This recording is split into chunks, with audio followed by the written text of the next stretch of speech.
आज जो राहुल गांधी जी जो गारंटीज हमारे युवाओं को दे रहे हैं, हमारे पिछड़े हुए तबके को दे रहे हैं, उस गारंटी के बुनियाद पर देश इकट्ठा हो रहा है। इंडिया बहुत मजबूती से तैयार हो चुका है और पूरी ताकत के साथ में हम 2024 के चुनाव में उतरेंगे और ये उम्मीद के साथ में कि देश में बदलाव आएगा और इंसाफ और न्याय की सरकार आगे बढ़ेगी।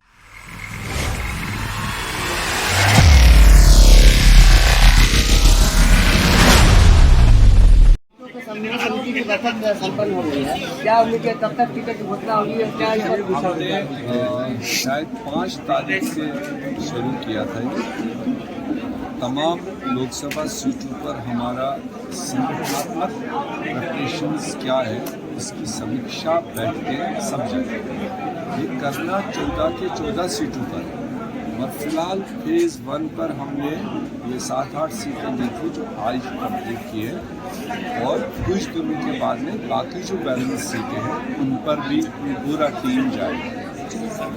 हमें अच्छा लगा कि यहाँ की प्रदेश कांग्रेस कमेटी ने बहुत पहले से उस डायरेक्शन में काफ़ी काम किया हुआ है, जो प्रदेश से ज़िले से ब्लॉक और मंडल के बूथ तक भी जो तैयारियाँ करनी थी वो ऑलमोस्ट 70-80% काम हो चुका है।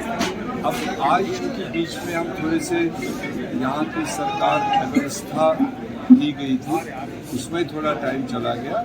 जैसे सरकार स्टेबल हुई हम लोग अपना जनरल इलेक्शन 2024 की ओर इस वक्त लगे।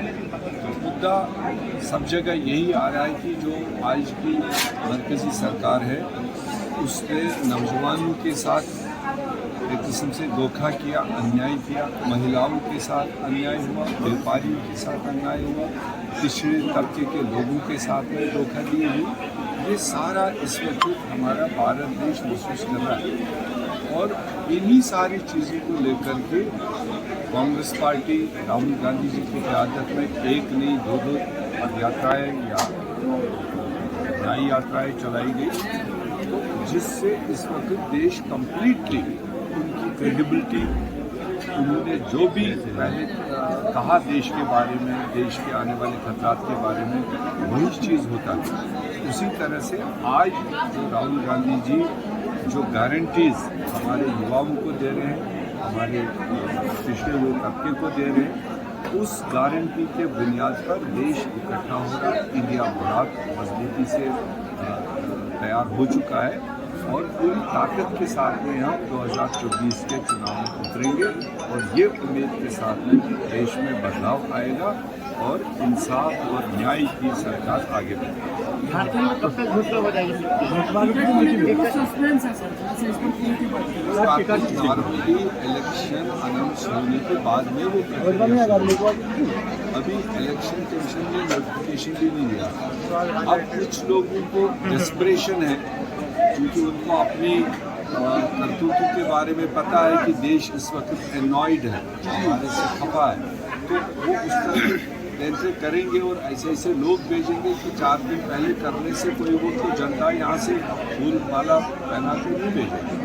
पर कांग्रेस पार्टी का अपना सिलसिला है और जैसे चुनाव अनाउंस होगा वैसे वैसे आप देखेंगे। कल भी हमारा एक लिस्ट निकला है 40-42 लोगों का। ये कंटिन्यूस एक सिलसिला है, रोज़ जहाँ जहाँ का क्लियरेंस हो गया होगा वो सीटें निकल आएंगी। झारखंड में सीट शेयरिंग का हो गया? सीट शेयरिंग भी आपको आज से कल तक ऑलमोस्ट हो जाएगा और किस पार्टी को कौन सीट और कितने सीट्स लड़नी है ये कल तक शायद। क्या कांग्रेस पुराना चेहरा पे बात करेगी या फिर नए चेहरों को मिलाता है? नहीं, अभी जैसी समीक्षा हो रही है वो जगह जगह पर हुई है। कहीं कहीं पर हो सकता है पुराने तजुर्बेकार लोगों को देना होगा, मगर कई जगहों पर बदलाव भी होगा, कई जगहों पर नौजवानों को होगा, महिलाओं का अपना हिस्सा कहीं न कहीं आएगा। तो ये हमारी कलेक्टिव एक सोच है जिनकी विनेबिलिटी है, जिनके नीचे लोग कह रहे हैं कि इनको देने से विनेबिलिटी भी होगी और उसमें नेतृत्व भी है, तो उन्हीं बुनियादों पर कांग्रेस पार्टी फैसला देगी जो अंतरिम आपके सामने वो होता है। हर जमात में होता है। ऐसे तो आप आंख बंद करके किसी को उठाएंगे सिर्फ इन कोटे के खातिर, वो तो नहीं होता है। कोटा, उसका बेस सपोर्ट क्या है और उसकी अपनी मेहनत क्या है, पब्लिक सपोर्ट क्या है, वो तो चुनाव में देखा जाता है। जिसको पब्लिक जानता ही हो, ऐसे किसी आदमी को